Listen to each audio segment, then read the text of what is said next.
Bapak, Ibu, dan Saudaraku yang terkasih, pada pagi hari ini kita bersama-sama akan merayakan kenaikan Tuhan Yesus ke surga. Untuk itu mari kita memulai ibadah pada pagi hari ini dengan bersaat teduh sejenak.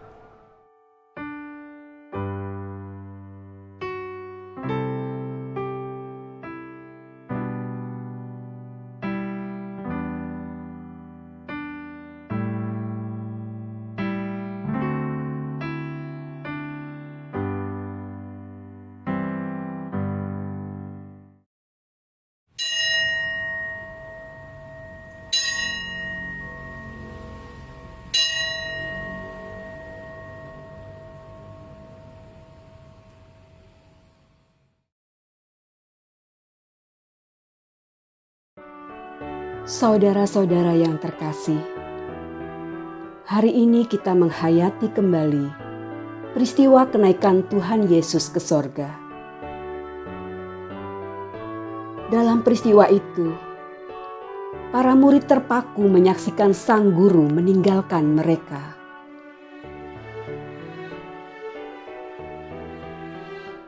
Di tengah kebekuan dan keheningan, mereka disadarkan oleh suara malaikat yang mengingatkan mereka untuk tidak hanya terpaku melihat ke langit. Mereka diingatkan akan realita kehidupan dan tugas panggilan menjadi saksi kasih Allah bagi dunia dan sesama.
Yesus Raja Maha Kuasa, bersujudlah bangsa-bangsa dan menjadi murid-Nya, dan menjadi murid-Nya.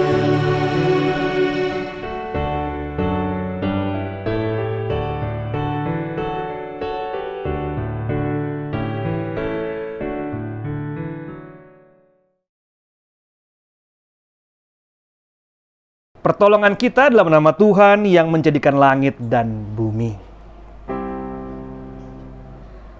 Amin, amin, amin.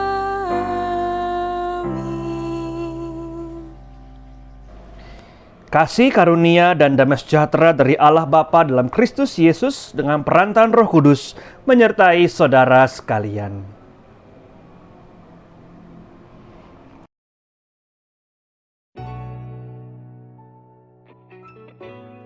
Kepadaku telah diberikan segala kuasa di sorga dan di bumi. Karena itu pergilah, jadikanlah semua bangsa muridku, dan baptislah mereka dalam nama Bapa dan Anak dan Roh Kudus. Dan ajarlah mereka melakukan segala sesuatu yang telah kuperintahkan kepadamu. Dan ketahuilah, aku menyertai kamu senantiasa sampai kepada akhir zaman.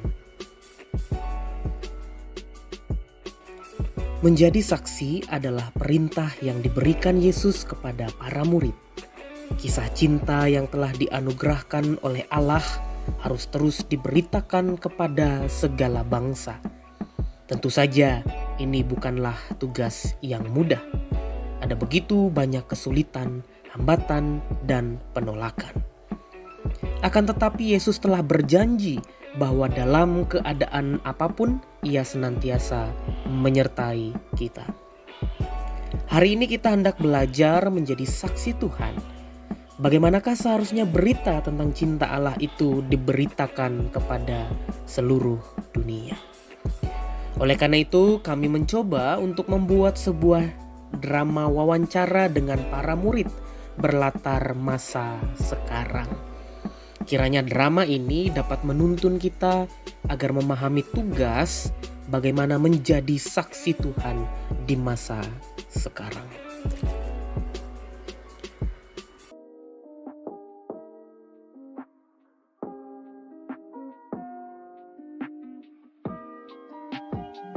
Saya itu dulunya nelayan, Mas. Saya itu nelayan bersama dengan saudara saya yaitu Andreas. Nah, saya ini paling jago sama Andreas ini dalam urusan nelayan se-Galilea, Mas. Nah, saking jagonya saya, ikan tuh kalau saya ke danau itu mereka yang datang ke saya. Nah, saking jagonya kami ya. Pada suatu hari saya sama Andreas itu ingin menangkap ikan. Kami berjalan ke perahu kami berlayar. Tapi hari itu memang sangat cerah sih kalau menurut saya. Kapal kami juga lagi bagus, cuman kok seharian kami gak dapet ikan. Kami tuh bingung banget gitu, Mas. Kenapa kok gak dapet ikan seharian, padahal cuacanya lagi bagus, kapal kami sedang fit-fitnya gitu. Lalu akhirnya kami menepi kembali dan ada seorang pria berjalan ke arah perahu kami. Kemudian dia naik di situ, Mas. Ketika dia naik, dia bilang, "Pergilah ke tengah danau." Kemudian kami padahal di danau itu tidak mendapat ikan. Tapi saya rasa perkataan dia ada benarnya gitu. Jadi saya sama Andreas itu mencoba ke tengah danau dan ternyata banyak banget ikannya di situ. Di situ saya mulai, ada apa dengan pria ini? Apakah dia memiliki sebuah kuasa tertentu? Lalu kemudian ketika kami sudah selesai menangkap ikan, dia berkata kepada kami, Mas, bahwa kami akan menjadi penjala manusia. Begitu kira-kira perkataan yang saya dengar dari dia.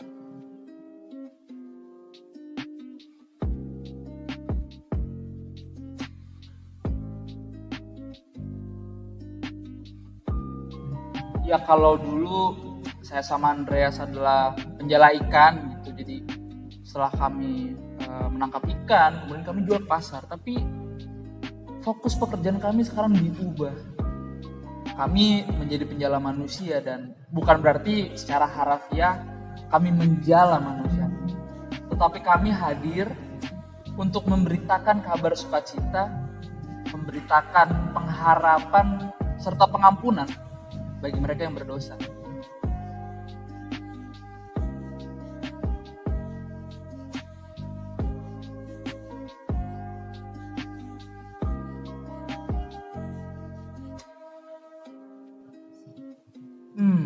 Rasanya itu seperti saya mendapat ikan yang sangat besar.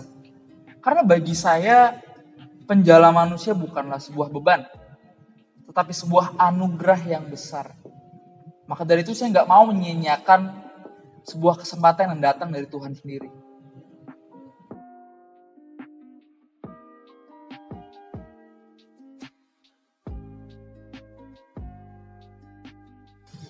Pada waktu itu memang perasaan saya bercampur aduk. Karena di satu sisi saya harus berpisah dengan Yesus secara fisik. Tapi di sisi yang satu lagi, saya merasa bahwa Yesus selalu ada karena Bapa sudah menurunkan Roh Kudus yang selalu menemani kita dan membuat kita merasa bahwa Yesus selalu ada dalam pikiran kita, dalam tindakan kita, dan tentu saja dalam hati kita semua. Kebangkitan Yesus bukanlah sebuah akhir, namun adalah awal dari kebangkitan gereja untuk menyebarkan dan mewartakan firman Tuhan dalam dunia. Nah, saya dan teman-teman saya bukanlah berasal dari zaman ini. Maka dari itu, tugas teman-teman semualah untuk kembali melanjutkan pewartaan firman Tuhan dalam dunia ini. Dan tenang saja, Tuhan selalu ada, hadir, dan menolong kita semua.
Teman-teman yang lain, murid-murid Yesus yang lain menganggap saya seperti itu. Tetapi dalam prinsip saya, yaitu saya tidak akan percaya pada sesuatu yang tidak ada buktinya.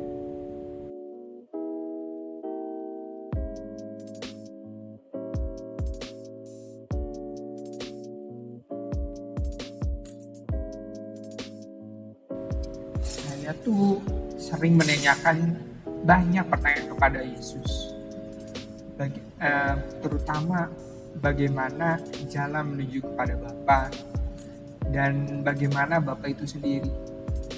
Pernah di suatu ketika saat murid-murid Yesus yang lain sedang bersuka cita mendengar kabar bahwa Yesus telah bangkit, saya memilih untuk tidak langsung mempercayainya. Mana mungkin anak seorang manusia dapat bangkit di hari yang ketiga? Saya rasa sih mungkin benar, mengingat bahwa Yesus adalah juru selamat manusia. Tapi sebelum saya melihat dan menyentuh bekas luka-lukanya, saya memilih untuk tidak percaya.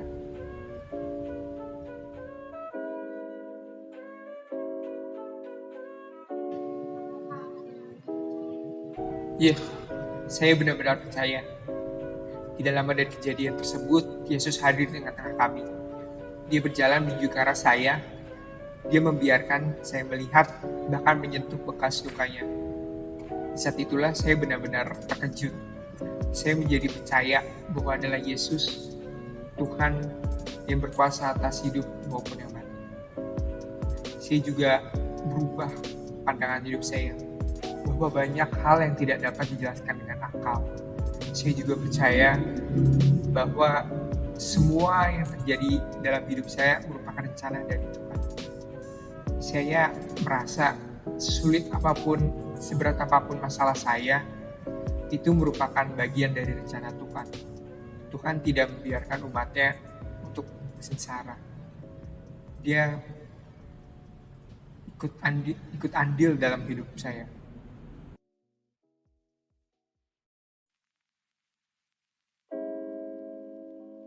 Menjadi saksi Kristus adalah memberitakan kabar sukacita kepada bangsa-bangsa, kepada semua orang, bahkan kepada orang lain yang tidak diperhatikan. Menurut saya, menjadi saksi Kristus bukan persoalan yang mudah.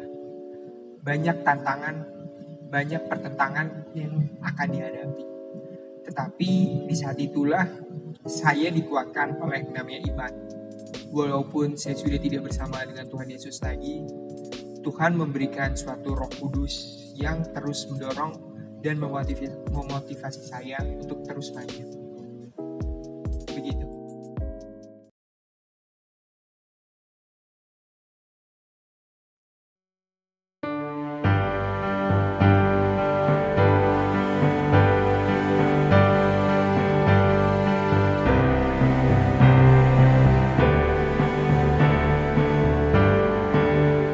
Agungkan kuasa namanya, malaikat bersujud. Obatkan Raja mulia dan puji, puji, puji Yesus Tuhanmu.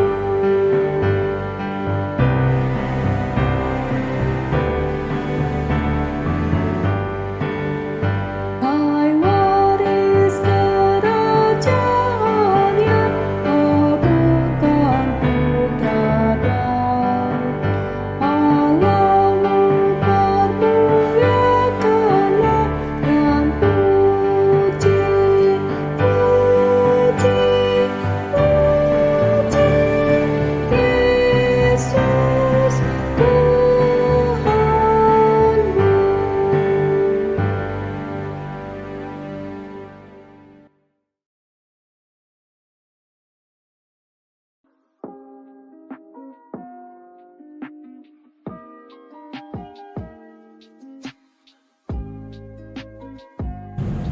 Pada awalnya sih saya udah sering denger cerita ini.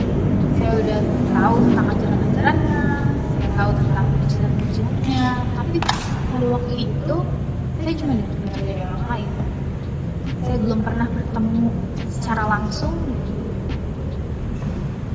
Lagi pula setiap dia mengajar, tempat itu selalu berpindah-pindah. Jadi agak tidak mungkin untuk saya bertemu dia.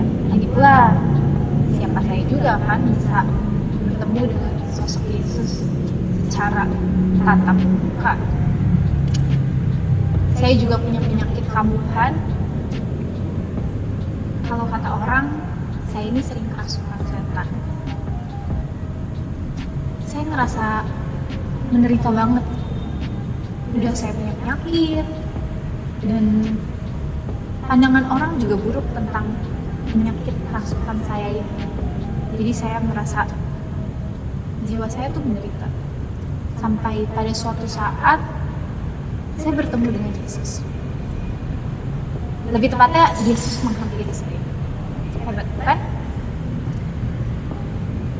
Ia datang dan tatapannya itu penuh dengan belas kasih. Tatapannya penuh dengan kasih dan membuat saya benar-benar tersentuh, dan pada waktu itu saya menangis. Saya nggak pernah mendapatkan tatapan mata sedalam seperti saya menatap orang lain. Ia datang, ia menyentuh saya, ia memulihkan segala penyakit saya. Dan pada saat itu juga saya sembuh. Dan setelah kejadian itu, saya jadi merasa bahwa saya nggak perlu lagi merasa rendah diri. Hidup saya, tubuh saya, apapun yang ada dalam diri saya itu berharga di hadapan Yesus. Dan sejak saat itu saya memutuskan untuk mengikut dia kemanapun dia pergi. Dan saya memutuskan untuk menjadi saksi dia. Nah, itulah awal perjumpaan saya dengan Yesus.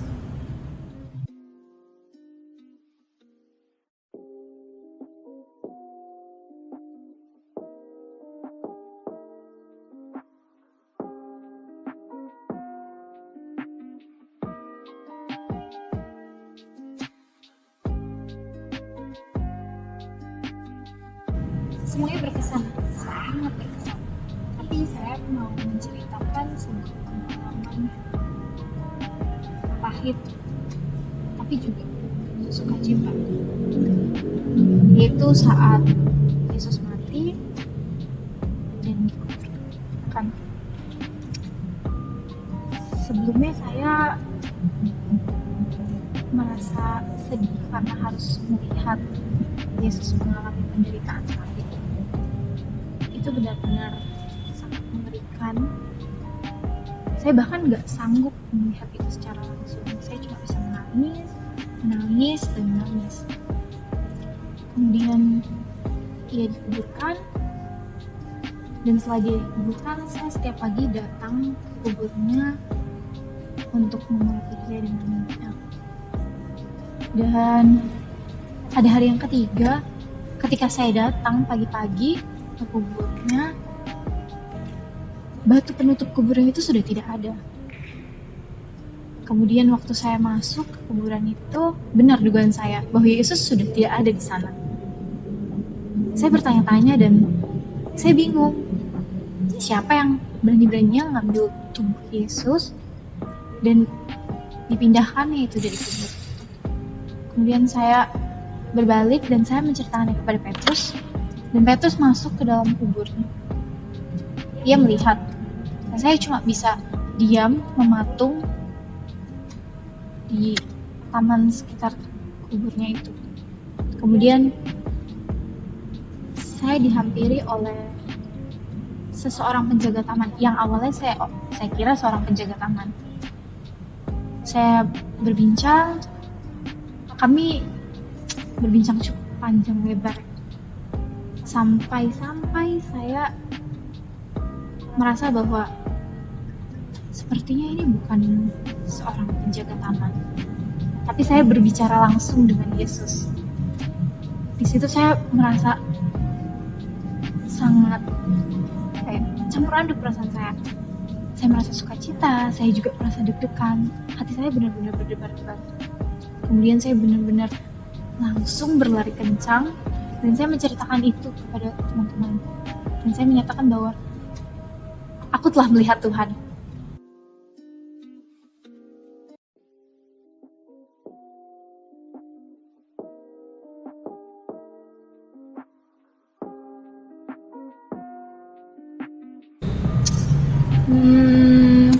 Selama kurang lebih 40 hari, ia selalu menampakkan dirinya kepada kami.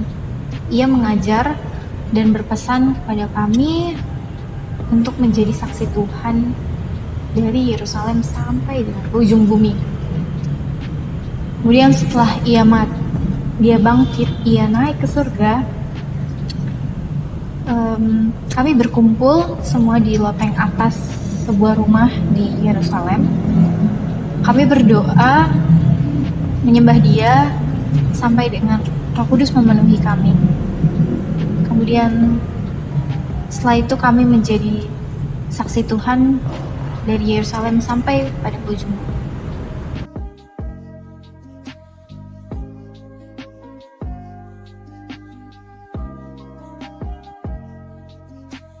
Menjadi saksi berarti mengabarkan kabar ke seluruh dunia, kepada semua orang, bahwa Tuhan Yesus telah mati, bangkit, dan naik ke surga. Dan ia juga telah memberikan keselamatan kepada semua orang.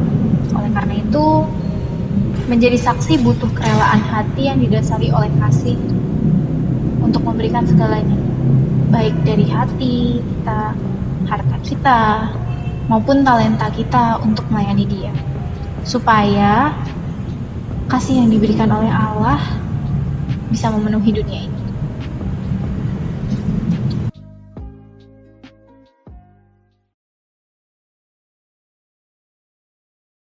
Sebelum kita membaca merenungkan firman Tuhan, mari kita berdoa terlebih dahulu. Ya Allah, di saat ini kami hendak merenungkan firman-Mu, membacanya dengan tekun dan mencoba mengambil sari-sari kehidupan yang boleh kami terima dari situ dan kemudian kami aplikasikan dalam kehidupan kami masing-masing. Untuk itu ya Tuhan, kiranya Roh Kudus membantu kami, menerangi kami agar pembacaan itu betul-betul bertumbuh dalam hati kami dan berbuah dengan baik dalam setiap langkah kehidupan ini. Untuk itu ya Allah, datanglah dan tuntunlah kami. Amin. Pembacaan firman Tuhan dari Kisah Para Rasul 1 ayat 1 sampai 11. Hai Theophilus, dalam bukuku yang pertama aku menulis tentang segala sesuatu yang dikerjakan dan diajarkan Yesus sampai pada hari ia terangkat. Sebelum itu ia telah memberi perintahnya oleh Roh Kudus kepada rasul-rasul yang dipilihnya, kepada mereka yang menunjukkan dirinya setelah penderitaannya selesai, dan dengan banyak tanda ia membuktikan bahwa ia hidup. Sebab selama 40 hari ia berulang-ulang menampakkan diri dan berbicara kepada mereka tentang kerajaan Allah. Pada suatu hari ketika ia makan bersama dengan mereka, ia melarang mereka meninggalkan Yerusalem dan menyuruh mereka tinggal di situ menantikan janji Bapa yang, demikian katanya, telah kamu dengar daripadaku. Sebab Yohanes membaptis dengan air, tapi tidak lama lagi kamu akan dibaptis dengan Roh Kudus. Maka bertanyalah mereka yang berkumpul di situ, Tuhan, maukah engkau pada masa ini memulihkan kerajaan bagi Israel?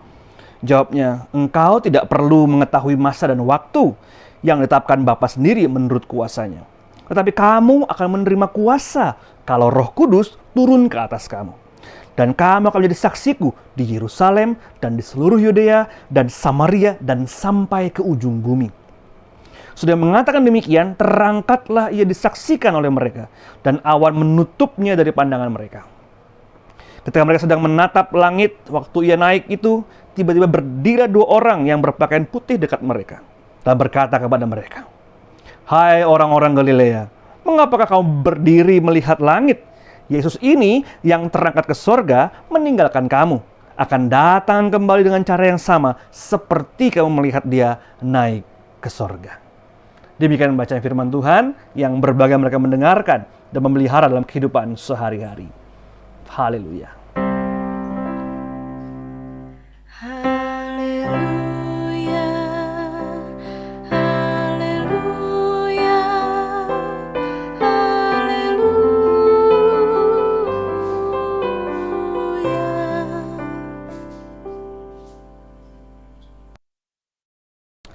Bapak, Ibu, dan saudaraku yang terkasih, pada hari ini kita bersama-sama merayakan kenaikan Tuhan Yesus ke surga. Namun sebelumnya izinkan saya mengucapkan selamat Idul Fitri. Siapa tahu ada yang mampir di sini lalu merayakan bersama-sama dengan kita. Ya, mumpung harinya jatuh pada hari yang sama, ya kita merayakan sama-sama gitu ya. Pada hari ini dalam perayaan kenaikan Tuhan Yesus ke surga, saya mengambil judul Pantulan Ilahi. Wah, ini kayak apalagi nih gitu ya, Pantulan Ilahi. Namun saya mencoba memakai satu benda sebagai bagian dari refleksi kita yang juga penting dan dalam sejarah gerejawi juga banyak dipakai oleh para penulis reformasi terutama, yaitu cermin. Nah, cermin memang tugasnya adalah memantulkan benda atau orang atau apapun juga yang ada di hadapannya, dipantulkan, kemudian terlihatlah sebuah gambar yang ada di depan cermin sendiri, sehingga dia tugasnya adalah mengumpulkan cahaya kemudian memantulkan kembali agar orang lain bisa melihatnya. Nah, cermin memang bertugas untuk memantulkan apa yang di depannya, apa adanya, tanpa mengurangi, tanpa menambahi, ya seperti itu adanya. Sehingga tidak ada yang dicurangi oleh sebuah cermin. Dia mencoba untuk jujur terhadap apa yang ada di depannya. Kalau depannya muka saya kayak begini, ya ada yang begini gitu ya, nggak bisa diapain lagi gitu. Jadi ya dia jujur apa adanya. Nah, namun demikian dalam perkembangannya, ada begitu banyak artis atau seniman sebetulnya gitu ya. Seniman-seniman yang mencoba memakai cermin untuk menciptakan sebuah ilusi tertentu sehingga mata kita seakan-akan dibohongi gitu ya. Nah, ini sebuah contoh gambar di mana ada sebuah art exhibition tentang cermin. Lalu kalau kita lihat gambar ini seakan-akan dia sedang berjalan di sebuah lajur begitu ya, yang menjorok keluar, lalu di samping-sampingnya ada semacam air. Namun itu bukan air, itu ada cermin yang memantulkan dengan sangat presisi. Jadi kalau kita lihat ada pintu di ujung sana, jadi pintunya pas tuh garisnya. Lalu ada jendela di ujung sana juga presisi gitu ya di atas bawahnya gitu ya. Jadi memang cermin memantulkan apa yang bukan saja jujur, namun dia juga memantulkan apa yang sang tuannya, sang pembuatnya, sang penempatnya itu ke situ, ya apa adanya gitu ya. Sesuai dengan perintah sang tuannya. Kalau Tuhan memerintahkan, tolong cerminnya digeser dikit supaya memantulkan yang sana, ya dia akan ke sana gitu ya. Jadi dia apa adanya, dan yang kedua adalah dia mencoba untuk memantulkan sesuai dengan kehendak sang tuannya, sang pembuatnya, sang penempatnya. Jadi yang menempatkannya di situ ya dia yang memerintahkan gitu ya. Pantulkanlah ini gitu ya. Jadi nah, art exhibition ini menunjukkan kepada kita bagaimana cermin itu punya kekuatan. Dia bisa membuat manusia melihat apa yang sang tuan atau sang pemilik cermin itu hendak tunjukkan. Jadi kita sebagai orang-orang yang mengunjung, para pengunjung dari art exhibition ini seakan-akan, keren juga ya. Jadi semacam ada air gitu. Karena itu, padahal itu cermin, itu bukan air gitu. Jadi betapa kuatnya sebuah gambar, sebuah imajinasi yang masuk ke dalam tubuh kita, dari mata kita, kemudian kita bisa membayangkan itu sebagai sebuah air. Nah, kekuatan ini juga ditangkap oleh seorang sastrawan di abad pertengahan dari Inggris gitu ya. Ya belum Inggris Raya dulu mungkin namanya ya. Dia katakan dengan kalimat yang pendek tapi saya pikir kuat ya. Dikatakan cermin tidak pernah berbohong. Wah, saya pikir-pikir iya juga ya, cermin memang nggak pernah berbohong. Kalau kita di pagi hari bangun, lalu kemudian kita masuk ke kamar mandi atau di kamar kita ada cermin, katakan demikian. Kita bercermin, kita melihat, kok ternyata di sekitar mataku sudah ada keriput-keriput, kayaknya aku udah mulai tua gitu ya. Atau mungkin saya pribadi bercermin, ini kok rambut saya udah mulai putih-putih gitu ya. Jangan-jangan sudah tua juga ya, belum juga sih mungkin gitu. Tapi ya dia memantulkan apa yang ada di depannya gitu. Dia nggak berbohong apa-apa. Dia nggak menambahkan rambut putih di kepala saya, tapi memang ada rambut putih di kepala saya. Sehingga dia sangat jujur. Dia memantulkan apa yang ada tanpa mengurangi, tanpa mengubah gitu ya. Dan menyadarkan kepada kita ada sebuah image gitu, sebuah gambar yang adalah diri kita sendiri gitu ya. Jadi kalau kita pagi-pagi bercermin, kita melihat gambar kita, ya seperti itu muka kita gitu ya, apa adanya. Namun lebih daripada itu, cermin juga tidak sekedar memantulkan sebetulnya, memantulkan cahaya dan wajah kita, namun dia juga memantulkan isi di dalam tubuh kita. Wah, ini lebih jauh lagi nih gitu ya. Tentu ini sifatnya alegoris gitu ya. Jadi ketika kita melihat cermin, kita bukan sekedar melihat wajah kita melihat sosok manusia yang bernama Yosua. Misalnya kalau saya bercermin gitu ya, sosok Yosua dengan wajah seperti ini, mungkin juga melihat, bertanya dalam hati kita, siapa kamu sebetulnya? Kita melihat cermin, kemudian kita seakan-akan berefleksi, siapa sih orang yang kulihat di depan mataku ini gitu ya? Apakah dia betul-betul seorang bernama Yosua atau siapa sebetulnya? Apa yang sudah engkau lakukan misalnya gitu. Kita mencoba berdialog dengan cermin, atau mungkin monolog karena sama-sama kita gitu ya. Kita berdialog atau bermonolog dengan sang cermin itu. Nah, kekuatan dari cermin yang memantulkan bukan hanya wajah, namun juga kedalaman isi hati kita. Jadi kita semacam di-trigger, dipicu, atau dipicu gitu ya, untuk bisa berpikir jauh lebih dalam dibandingkan sekedar apa yang terlihat di wajah kita. Jadi kalau kita pagi-pagi di cermin, kadang-kadang kita juga bisa bertanya, aduh, sudah tua, udah keriput gitu ya. Udah 60 tahun, apa saja yang sudah aku lakukan ya, dan sebagainya gitu ya. Aduh, ngapain lagi aku nih? Dan jadi ada begitu banyak pertanyaan bisa muncul ketika saya bercermin. Atau mungkin ibu-ibu lagi dandan gitu ya. Tuh ngapain sih dandan gitu, suami juga nggak melihat gitu ya. Jadi itu sebetulnya kan bukan sekedar wajahnya, tapi juga ada di dalam hatinya ada semacam kekesalan, kemarahan, atau mungkin kecewaan gitu ya. Itu muncul gitu. Ini cermin bukan sekedar jujur, namun dia membuka sesuatu dalam kehidupan kita yang lebih dalam daripada sekedar terlihat di wajah. Nah, para reformator atau tokoh reformasi gereja melihat hal ini sehingga mereka memakai terminologi cermin sebagai sebuah cara berteologi. Misalnya Luther mengatakan Jesus as the mirror of the, jadi the titik-titik gitu. Jadi Yesus adalah cermin, Yesus adalah sebuah cermin akan apa gitu. Apanya itu bisa diganti beautiful atau keindahan, dia bisa diganti dengan true atau truth, kebenaran gitu ya. Dia bisa diganti dengan good atau kebaikan, dia bisa diganti dengan kelemah lembutan. Jadi bagi para reformator gitu ya, cermin itu juga punya nuansa teologis ketika ditempatkan pada Kristus. Jadi Kristus sebagai cermin yang sempurna dari kebaikan, dari kelemah lembutan, dari kepercayaan misalnya gitu ya, dari keberimanan gitu ya, dari keindahan dan banyak atribut lain yang bisa kita tempatkan pada Kristus. Sehingga bagi para reformator ketika kita menatap Kristus, kita menatap cahaya Allah yang kita tangkap dan kita mencoba untuk merefleksikan itu dalam kehidupan kita.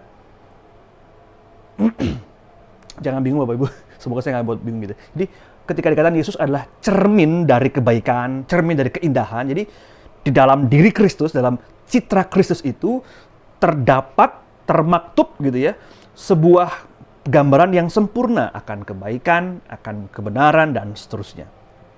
Jadi kapanpun kita menatap Kristus, kita menatap sebuah imajinasi atau sebuah gambaran, sebuah gambar akan Allah yang sempurna yang sedang coba kita geluti dalam kehidupan kita. Yesus sebagai sang cermin kesempurnaan itu, baik itu keindahan dan sebagainya itu, bagi para bapak-bapak reformator seakan-akan punya bahasa sesuatu yang sedang berbicara kepada kita. Jadi kalau engkau menatap Kristus, engkau menatap sebuah pesan dari Allah. Jadilah seperti ini. Jadilah seperti apa yang aku kehendaki dalam kehidupanmu.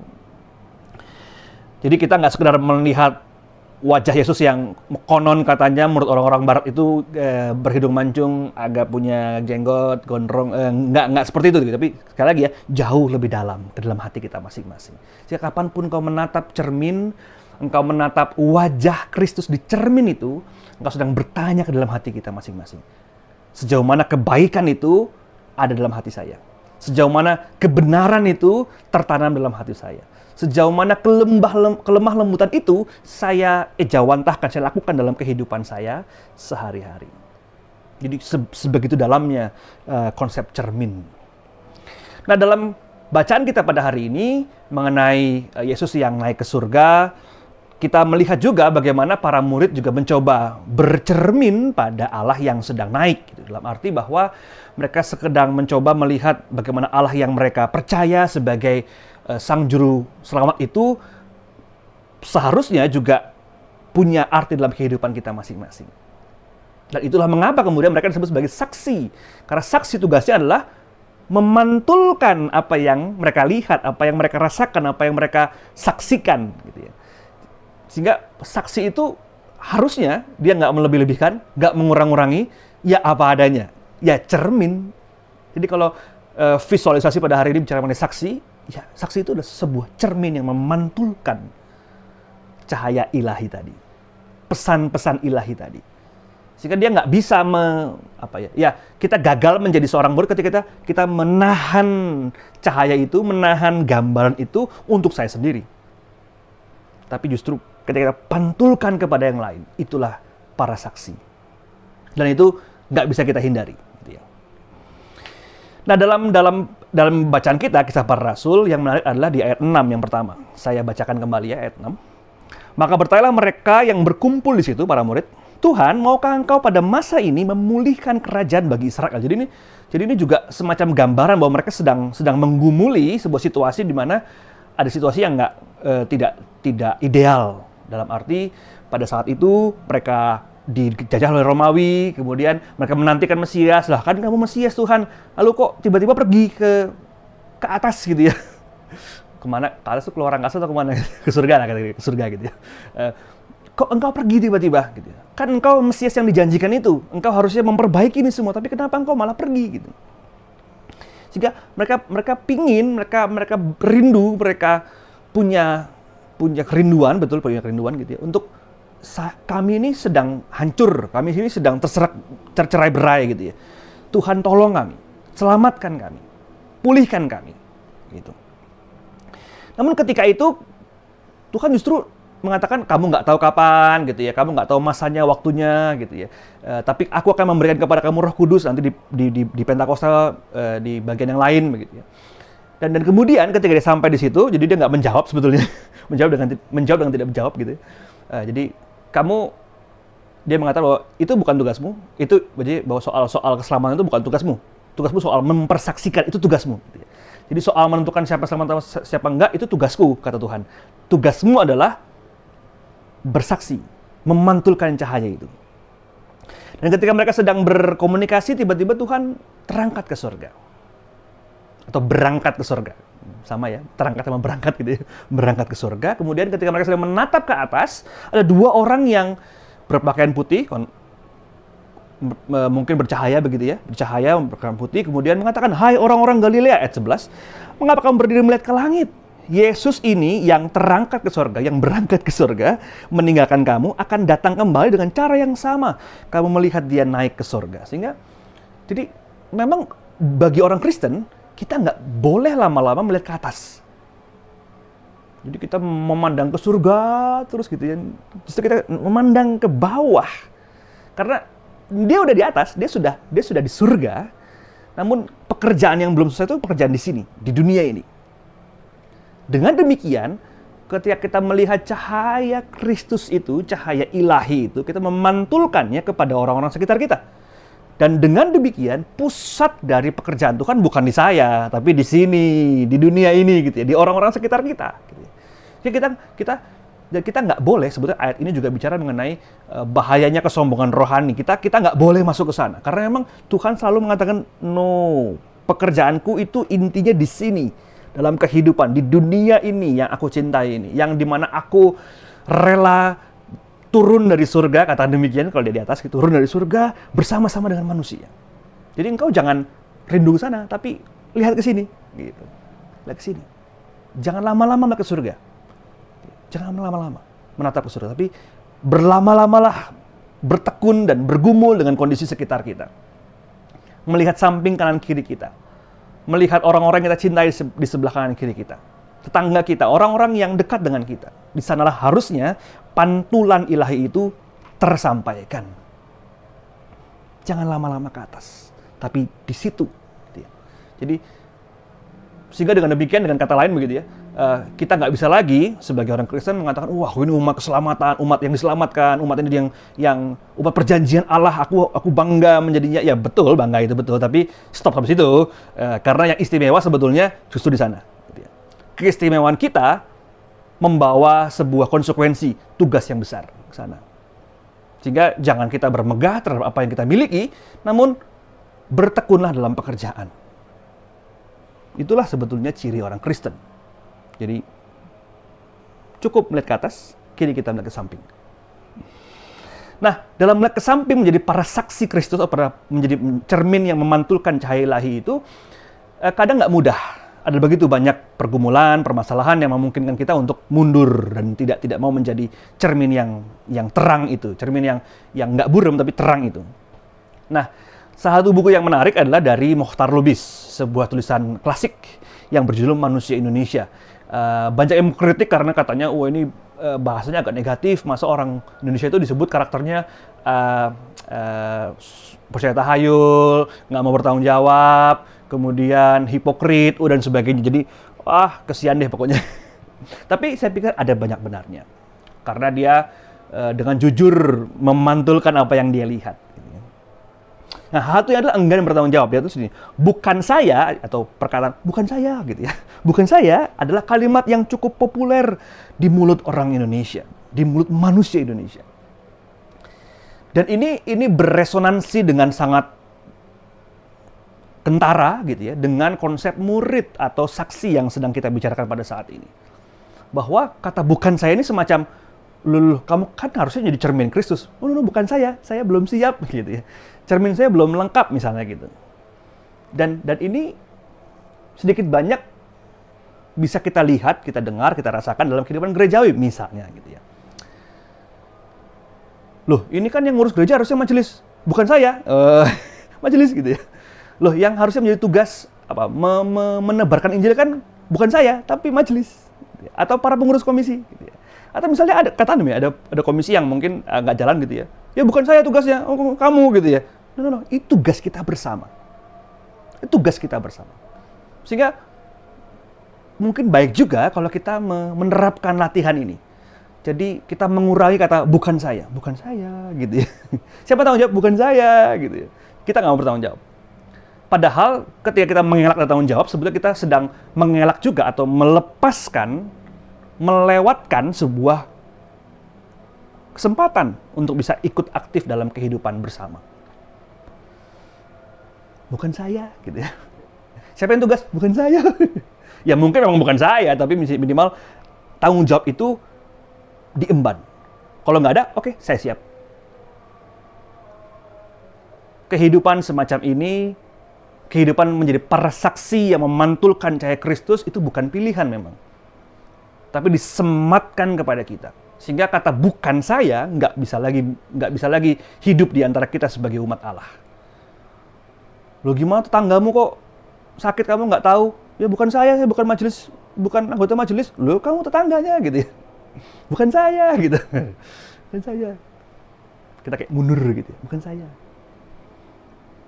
Nah, Bapak, Ibu, dan saudaraku yang kukasihi, pada hari ini di masa perayaan Tuhan Yesus naik ke surga, kita menatap Dia, namun tataplah dengan singkat.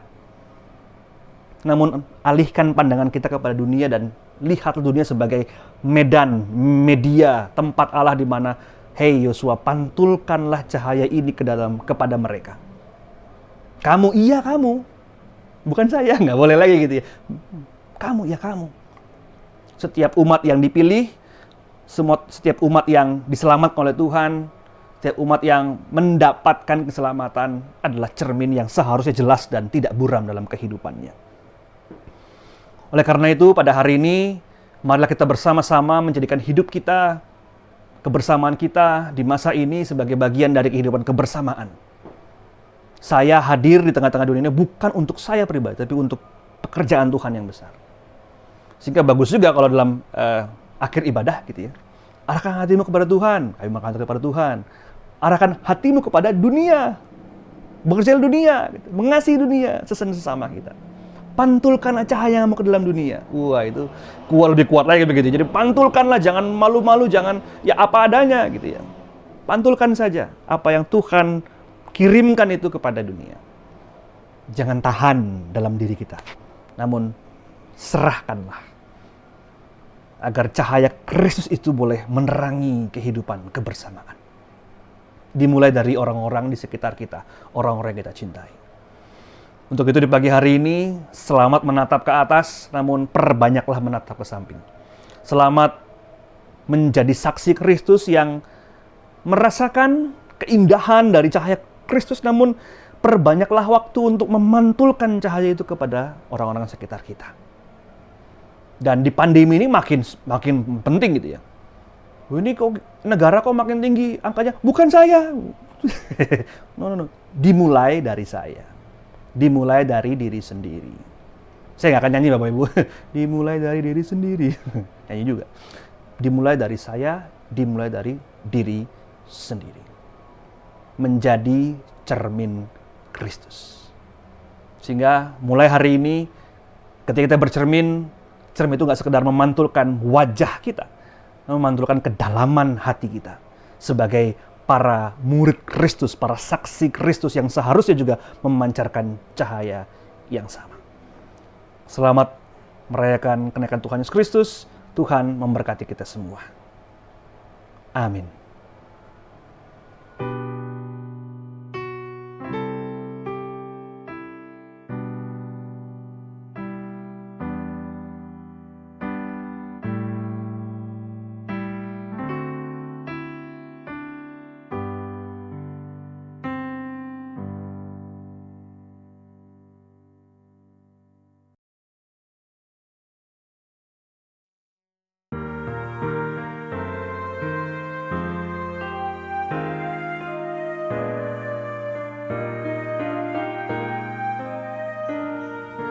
Terimalah kuasa saat Roh Kudus turun atasmu, dan kau kan jadi saksiku, memberitakan janjiku dengan kuasa sampai ke ujung dunia.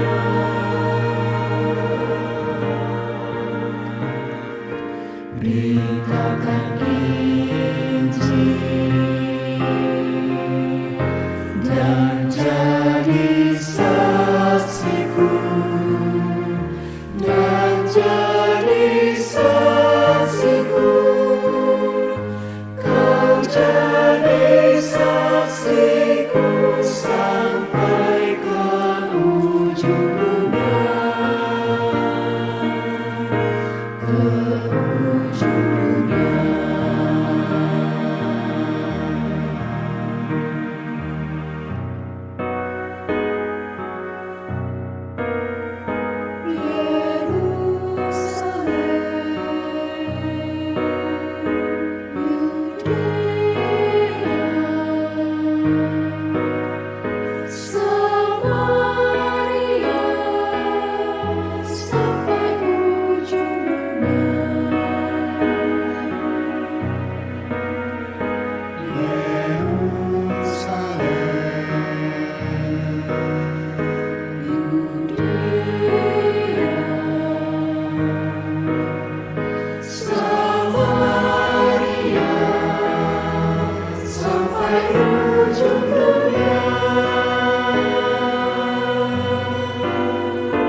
Bersama-sama dengan umat Allah di segala tempat dan abad, kita bersama-sama memperbaharui iman dengan mengikrarkan pengakuan iman rasuli demikian.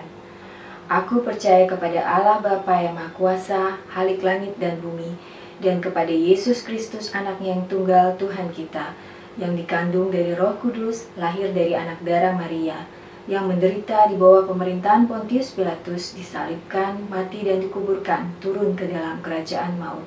Pada hari yang ketiga, bangkit pula di antara orang mati, naik ke sorga, duduk di sebelah kanan Allah, Bapa yang Maha Kuasa, dan akan datang dari sana untuk menghakimi orang yang hidup dan yang mati. Aku percaya kepada Roh Kudus, gereja yang kudus dan am, persekutuan orang kudus, pengampunan dosa, kebangkitan daging, dan hidup yang kekal.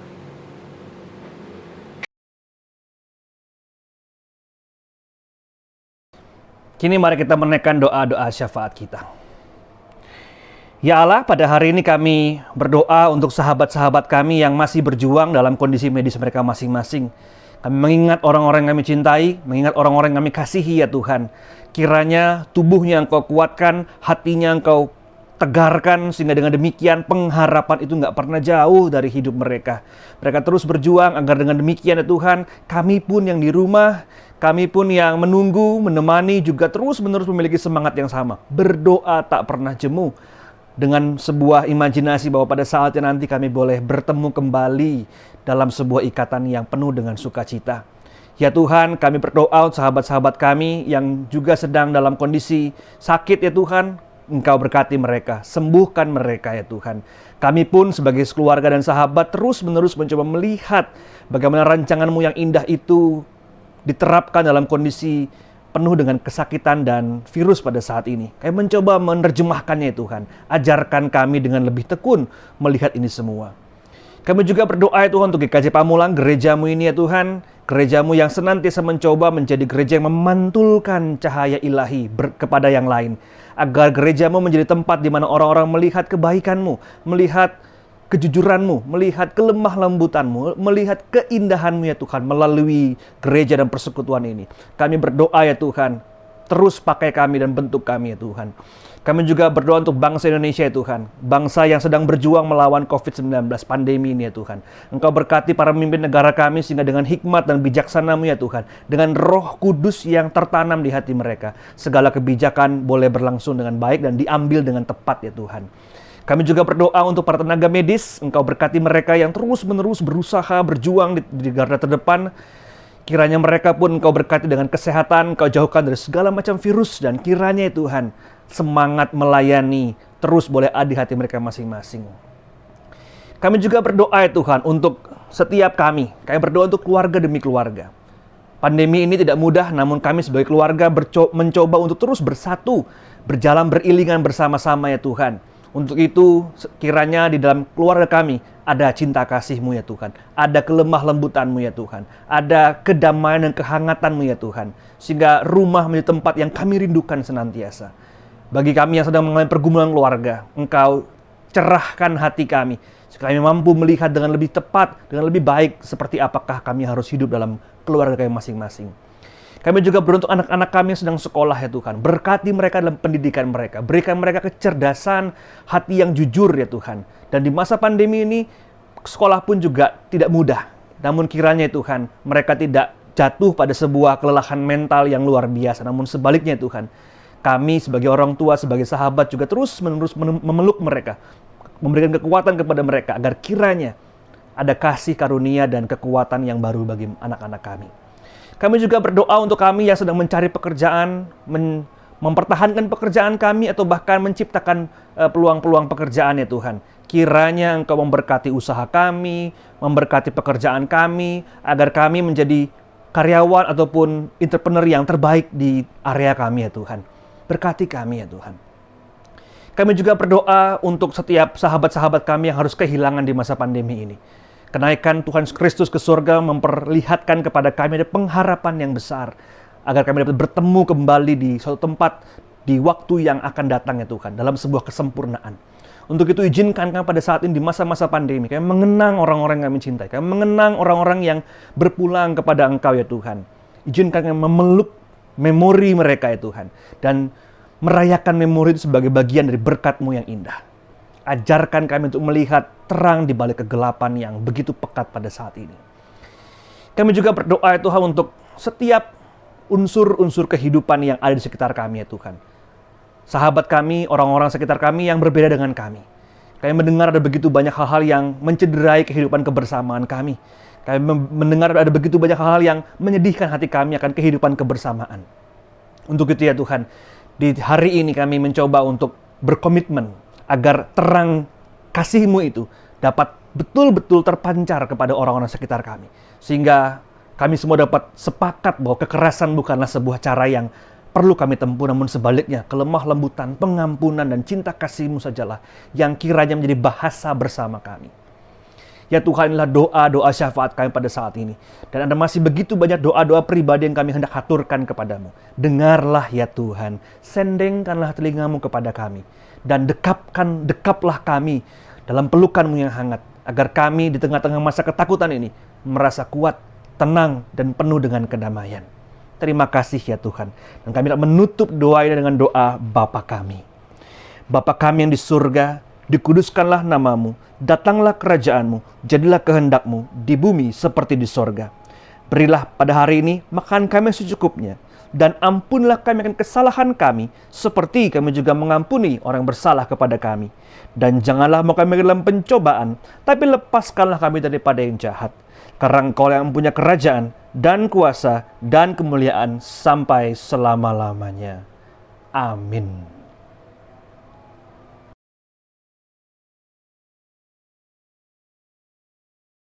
Saudara-saudara yang terkasih, marilah kita bersukacita dan menyatakan syukur kepada Tuhan, mengutus kita menjadi pewarta kasih-Nya dengan menghaturkan persembahan syukur. Persembahan syukur pada ibadah ini akan kita dasarkan dari surat Ibrani 13 ayat 15 sampai 16 yang demikian sabdanya. Sebab itu marilah kita oleh Dia senantiasa mempersembahkan korban syukur kepada Allah, yaitu ucapan bibir yang memuliakan nama-Nya. Dan janganlah kamu lupa berbuat baik dan memberi bantuan, sebab korban-korban yang demikianlah yang berkenan kepada Allah. Persembahan akan kita kumpulkan sambil menyanyikan Kidung Jemaat 288.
Mari kita bawa persembahan ini di dalam doa.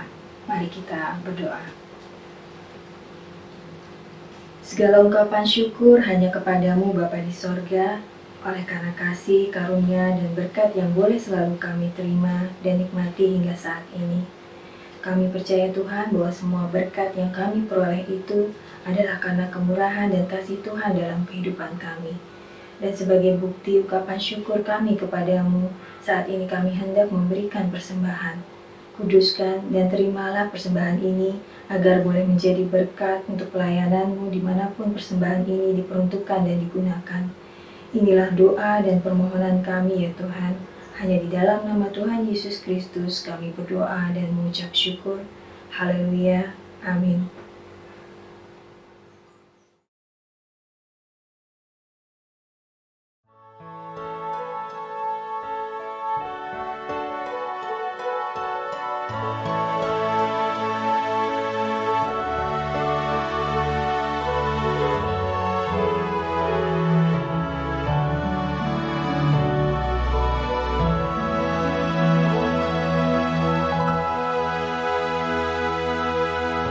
Aku Tuhan semesta,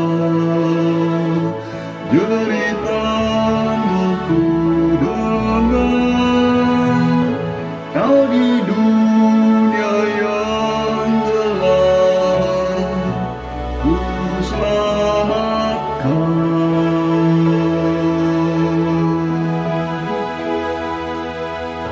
Akulah pencipta terang, malam jadi benderang.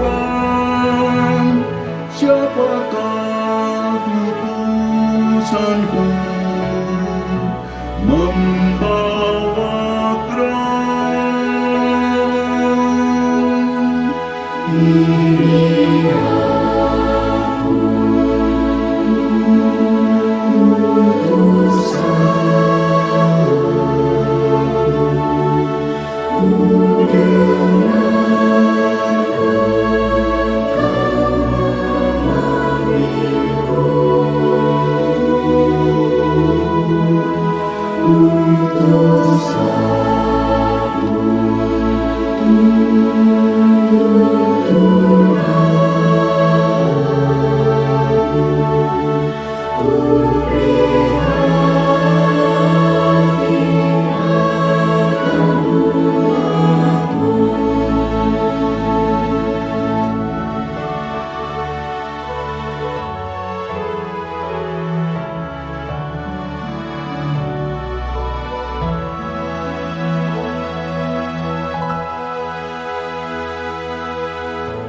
Aku Tuhan semesta, ku menanggung sakitmu dan menangis karena kau tak mau dengar.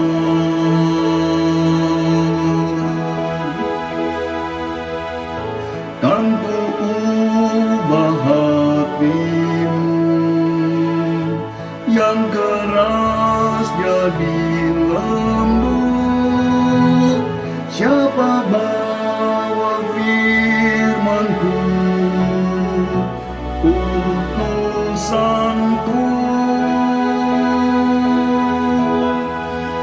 Ini aku,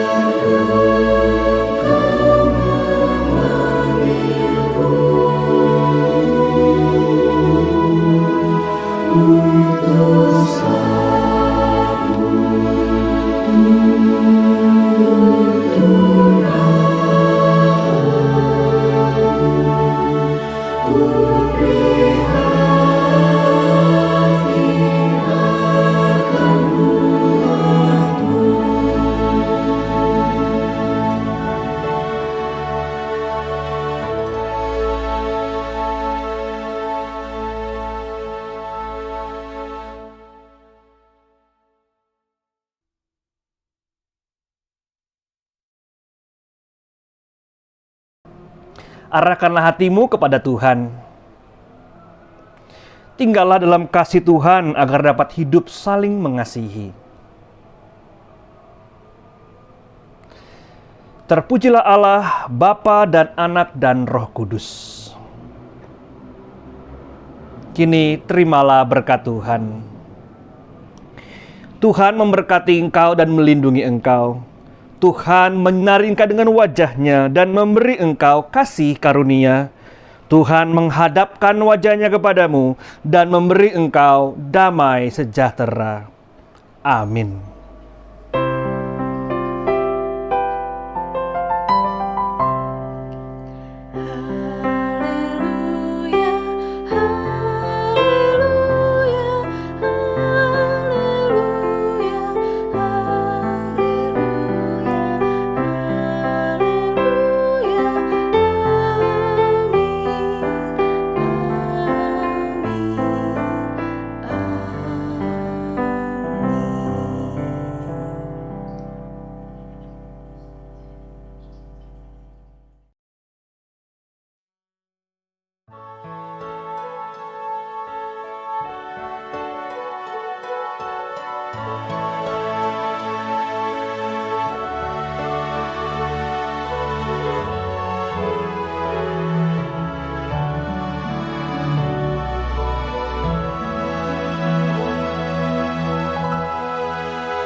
Aku Tuhan semesta,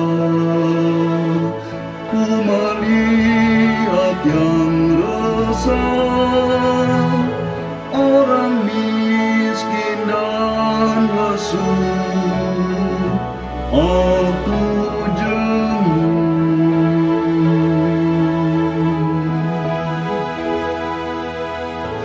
aku ingin memberi perjamuan sorgawi. Siapa mewartakannya?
Demikian ibadah syukur kita pada hari ini, ibadah merayakan kenaikan Tuhan Yesus ke surga. Kiranya kita semua boleh menjadi cermin yang memantulkan cahaya Kristus, cahaya kebaikan, kejujuran, kelemah lembutan bahkan, dan seterusnya, keindahan juga. Dan kiranya melalui itu semua, pandemi ini terasa agak lebih ringan, dan kita jalani dengan penuh kekuatan dan pengharapan dari Tuhan. Tuhan memberkati kita semua. Amin.